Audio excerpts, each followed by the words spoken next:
आजच्या कथेचे नाव आहे लग्नानंतरचे प्रेम। आई आणि बाबांच्या मर्जीने विराजने शुभासोबत लग्न केले, पण तो मनापासून खुश नव्हता। त्याला मॉडर्न विचारांची आणि तसेच राहणीमान असणारी मोठ्या वहिनीसारखी मुलगी बायको म्हणून हवी होती। त्याच्या मनाच्या चौकटीत शुभा कुठेच बसत नव्हती। शुभा सुद्धा चांगली शिकली होती, दिसायला सुद्धा अगदी मापात होती, संस्कारी होती, फक्त तिचे राहणीमान अगदी साधे होते आणि हेच विराजला आवडले नव्हते। पण आई वडिलांच्या आग्रहाला मान देत त्याने शुभासोबत लग्नगाठ बांधली होती। मनाने आणि विचाराने सुद्धा प्रगल्भ असणारी साधना आणि दयानंद दळवी कुटुंब। विहान आणि विराज ही दोन मुले, सगळे सुशिक्षित आणि उच्च पदावर सरकारी नोकरी असणारे। विहानची बायको अनघा एकुलती एक आणि लाडात वाढलेली आणि स्वतःच्या रूपाची आणि पैशाची घमेड असणारी होती।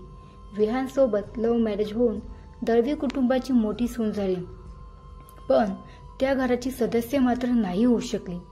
विराज मात्र आपल्या वहिनीला आदर्श मानत स्वतःच्या जोडीदाराची पण तशी स्वप्न बघत होता। साधना आणि दयानंदला पहिल्या सुनेचा अनुभव असल्यामुळे त्यांना विराजसाठी एकत्र कुटुंबात राहणारी, मनमिळावू आणि संस्कारी असणारी शुभा पसंत पडली होती। विराज लग्न झाल्यावर आई बाबांच्या इच्छासाठी का असेना पण तिच्यासोबत गरजेपुरतं बोलायचा। लग्न झाल्यावर पहिल्यांदा माहेरी जाऊन आल्यावर शुभाच्या संसाराला सुरुवात झाली। शुभाचा मनमोकळा स्वभाव सगळ्यांना खूप आवडला।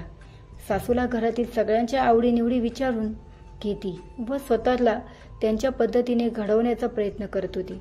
हळूहळू सारे काही शिकत होती।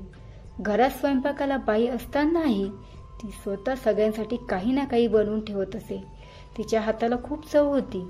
तिच्या आईने घरातल्या नवचेतन आले होते। शुभाने घरात बरीच बदल करून घेत सगळ्यांना पुन्हा एकत्र आणले होते।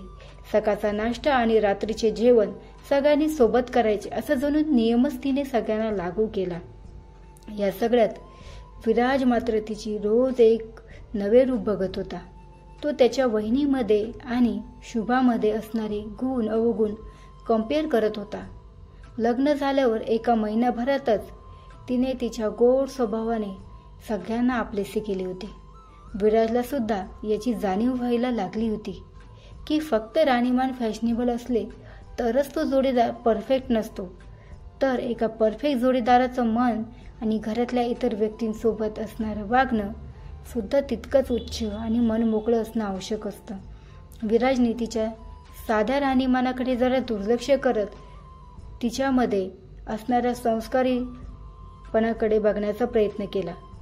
तेव्हा त्यालाही ती एक लाईफ पार्टनर म्हणून एकदम योग्य असल्याची जाणीव होऊन तो कधी तिच्या प्रेमात पडला ते त्यालाही कळलेच नाही। विराजने तिच्या स्वतःमध्ये काही बदल करशील का म्हणून विचारले असता ती सासू सासरे आई वडील सगळ्यांना विचारून त्यांच्या मनाप्रमाणे बदल करून घ्यायला तयार झाली। तिच्यासाठी काही ड्रेस आणले, तिला पार्लरमध्ये नेऊन थोडासा हेअरकट करून तिचा थोडासा मेकओव्हर केला। त्याच्या लक्षात आले शुभा म्हणजे खरंच एक नंबरी सोनं आहे। थोडीशी झळाळी दिली आणि ती अजूनच चमकून गेली।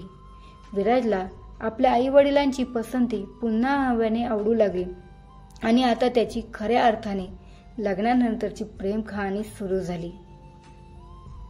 कहाणी समाप्त। धन्यवाद। अशाच नवनवीन कहाणींसाठी चॅनलला लाईक आणि सबस्क्राईब करा। धन्यवाद।